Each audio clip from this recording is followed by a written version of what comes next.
Hello everyone, নতুন একটা water itinerary video নিয়ে চলে এসেছি। তো চলো আজকের ভিডিওটা শেয়ার করি। আজকের ভিডিওটা একটু স্পেশাল, কারণ আজকে আমার বার্থডে ছিল।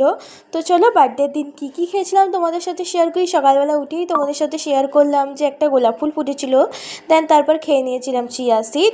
মা তারপর দিয়েছিল চা, সেইটা খেয়েছিলাম। আজকে সকালে ব্রেকফাস্টে ছিল আমার বলতে পারো প্রিয়ই ডালপুরি আর তরকারি। এই দাদুর দোকানে ডালপুরির তরকারি খেতে আমার ভালো লাগে। আর আজকে লাঞ্চে করা হচ্ছিলো চিকেন। আর আমি যেহেতু একটু আলু ছাড়া চিকেন খেতে বেশি ভালোবাসি, তাই মা আজকে আলু ছাড়াই চিকেন করছিলো। বাট চিকেনটা আমিই করেছিলাম, মানে দেখতেই পাচ্ছ তেল কষাভাবে চিকেন রান্না করেছিলাম। আর মা একটু মিষ্টি এনেছিল, তার মধ্যে আমার এই ছোটো মিষ্টিটা খুবই প্রিয়, মা তার জন্য এই মিষ্টিটাই বেশিরভাগ সময় আনে। আর রান্না করতে করতে হুট করে দেখি কিনা কি ঝলমলে রোদ উঠেছে, দেখতে বেশ অসাম লাগছিলো।